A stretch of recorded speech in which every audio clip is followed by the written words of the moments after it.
Hi, and thank you for tuning in to the Daily Dose for Spiritual Growth. If you are just joining us, we have been reading through the book of James the last several weeks. And if you have just started watching the Daily Doses for Spiritual Growth, you might think that I do these alone. Not true. In fact, my husband and I do them together. But during this last couple of weeks, I've been doing the book of James, and it has been so fun. But don't worry, if you're getting a little bored of me, it's okay. Hopefully not with the Word of God, but with me. Nabil will be coming back in the next few weeks as we'll be wrapping this up next week, and then he and I will go back and forth a lot more than we have. But I have enjoyed being together during these few months as we have dived into the book of James. Today we're going to pick up where we left off last week, which was in James chapter 3. And today we're going to start in verse 13.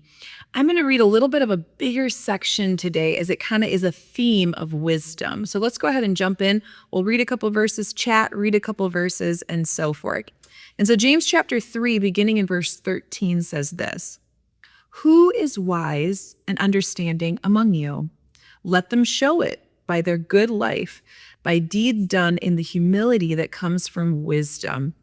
And this is James introducing that topic of wisdom in this portion. However, we may know that he talked about wisdom way back in chapter 1, which we'll get to reminding us of that verse in the next few days. But listen to what he says here now as he talks about wisdom. In the next verses to come, he's describing two different kinds of wisdom. There's wisdom of this world, and then there's the wisdom of God.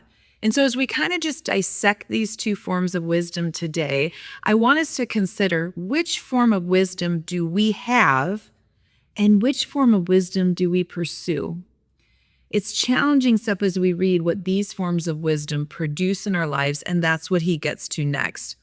Beginning in verse 14, James says this: "But if you harbor bitter envy and selfish ambition in your hearts, do not boast about it or deny the truth." Such, and in my Bible it's in quotes, wisdom, telling us that this is not the real authentic wisdom, but such wisdom does not come down from heaven, but it is earthly, unspiritual, and demonic.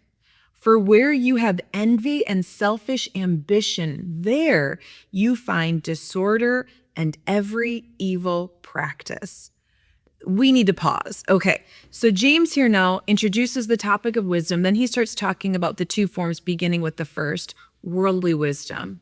And he describes here that worldly wisdom is actually from selfishness and demonic in nature. It literally comes from the pit of hell.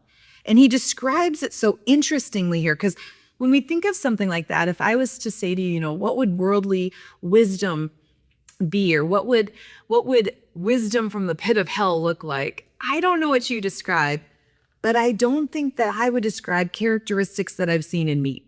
I think I'd want to separate myself from that and say some really evil stuff that clearly other people struggle with.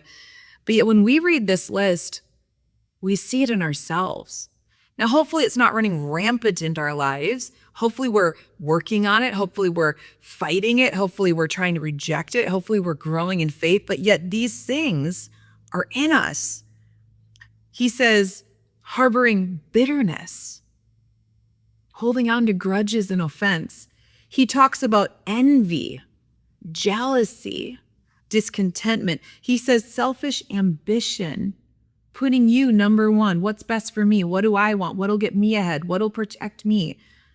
And he says that these things are no such wisdom, but this kind of fake wisdom, it doesn't come from God. It doesn't come from heaven. In fact, he doesn't mince words here. It's earthly, it's unspiritual, and it's demonic. And he tells us what is produced by that earthly wisdom: drama, discord, discontentment, and disorder and evil practices. The father of this type of wisdom is the devil. And it's when we allow selfish ambition to be the motivation for the wisdom we seek. It's when we're looking to this world. The wisdom of this world, as James is referring to here, is self-promoting, self-protecting, and self-centered. It's seeking out what to do that will benefit me. And he calls that here in this passage demonic. It's earthly, it's worldly wisdom. It's all around us. This type of wisdom is encouraged, it's celebrated, it's easy accessible in our world. But then James goes on to a different kind of wisdom. Let's continue on today in verse 17. He says, but the wisdom that comes from heaven, that's the kind I want. He says, but the wisdom that comes from heaven is first of all pure. It's then peace-loving. It's considerate. It's submissive. It's full of mercy and good fruit, impartial and sincere. Peacemakers who sow in peace reap a harvest of righteousness.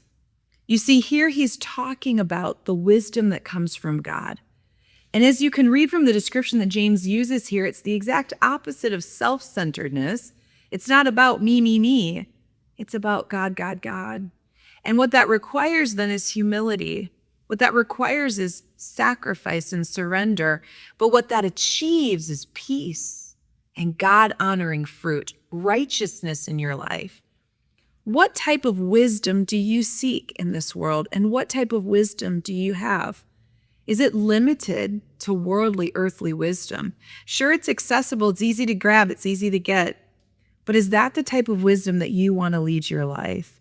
Because as we see here, what happens and the fruit that comes from that is not peace, but it's this constant drive for more and more and more that leads to more and more and more discontentment and discord. But God says, seek me for my wisdom.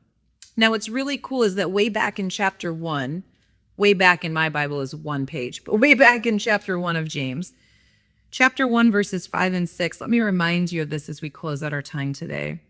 Maybe you're thinking, gosh, I would love godly wisdom. I don't see those fruits as evident in my life. I see a little bit more bitterness than peace. I see a little bit more self-centeredness than Christ-centeredness in my life. Well, you know what? You're in good company, me too.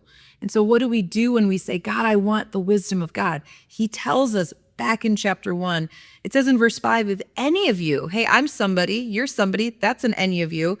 If any of you lacks wisdom, God-given wisdom, you should ask God, who gives generously to all without finding fault, and it will be given to you. And so as we kind of assess today what kind of wisdom we've been seeking, what kind of wisdom has been ruling our life, and maybe recognizing, hey, I see some of the fruit of world's wisdom in my life. Hey, I see some things growing inside of me that are self-centered versus Christ-centered, but I want the things that God talked about in these verses through James. I want those things that are peace-loving and considerate, submissive, merciful, producing good fruit, being sincere and authentic and peacemakers. Well, God says, you want that? Ask. And I'm not going to show favorites here. I'm just going to give generously to you. Let's think about wisdom. Wisdom that comes from heaven produces good fruit. Wisdom that comes from hell produces bad fruit. What type of fruit is your life producing? And that might give you some insight into what wisdom you've been living by. But don't get discouraged. God says you need my wisdom. All you got to do is ask.